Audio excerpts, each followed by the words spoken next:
আসসালামু আলাইকুম everyone, welcome back to my channel. আশা করি সকলে ভালো আছেন। আজকে আমি আপনাদের সাথে শেয়ার করব অনেক মজার এবং পুষ্টিকর কোয়েল পাখির ডিম বোনা রেসিপি। এই রেসিপিটি আমি ঘরোয়া পদ্ধতিতে খুব সহজে তৈরি করেছি। তো কি করে কোয়েল পাখির ডিম বোনা রেসিপি তৈরি করবেন সেটি জানতে হলে পুরো ভিডিওটি না টেনে দেখতে হবে। তো একটি লাইক দিয়ে ভিডিওটি শুরু করা যাক। এখানে আমি কোয়েল পাখির ডিম নিয়ে নিয়েছি।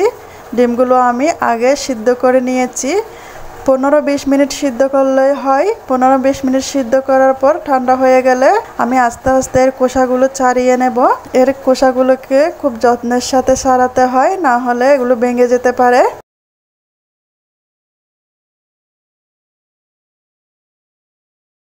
দেখুন খোসাটা ছাড়ানোর পর এই ছোট্ট ডিমগুলো কতটা সুন্দর দেখাচ্ছে। এগুলো ছোট্ট হলেও কিন্তু অনেক পুষ্টিকর।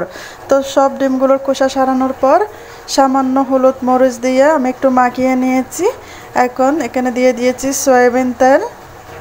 সয়াবিন তেলে লবণ দিয়ে দিয়েছি 1 চা চামচ। তো তেলটা লবণের সাথে ভালো করে গরম করে নেব। গরম করে নেওয়ার পর হলুদ মরিচ দিয়ে মাখিয়ে রাখা সিদ্ধ ডিমটা এর মধ্যে দিয়ে কিছুক্ষণ ভেজে নেব। এই লবণটা দিয়েছি আমি যাতে তেলনার গায়ে ছিটা না আসে সেজন্য। চুলাটা কিন্তু লো আঁচে রেখে ডিমটা সাবধানে আস্তে আস্তে ভেজে নিতে হবে। এরপর আমি ডিমটা ভাজা হয়ে গেলে তেল থেকে তুলে নিয়েছি। এখন আমি একই তেলে আদা রসুনের পেস্ট দিয়ে দিয়েছি 1/2 টেবিল চামচ। পেঁয়াজ কুচি দিয়ে দিয়েছি। পেঁয়াজ কুচি চাইলে আপনারা বাটাও দিতে পারেন। কিছুক্ষণ ভেজে নিয়ে এখন আমি হলুদের গুঁড়া দিয়েছি 1 থেকে 2 চা চামচ।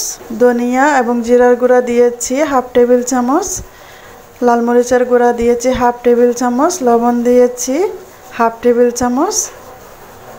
এখন তেজপাতা আর কাঁচামরিচ দিয়ে কিছুক্ষণ মশলাটাকে কষিয়ে নেব।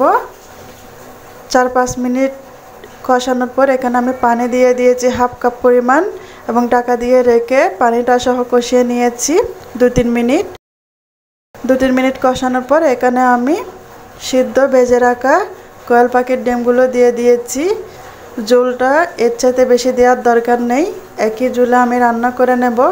আমার কাছে টমেটো ছিল না, তাই টমেটো সস দিয়ে দিয়েছি 1 টেবিল চামচের মতন। ঢাকা দিয়ে রেখে দিয়েছি প্রায় 10 মিনিটের মতন। এখন চুলা মিডিয়াম লো আছে জ্বলছিল। 10 মিনিট পর ধনিয়া পাতা দিয়ে নেড়ে চেড়ে চুলা থেকে রেসিপিটা নামিয়ে নেব। তো কত সহজে তৈরি হয়ে গেছে এই মজার পুষ্টিকর কোয়েল পাখির ডিম বোনা রেসিপি।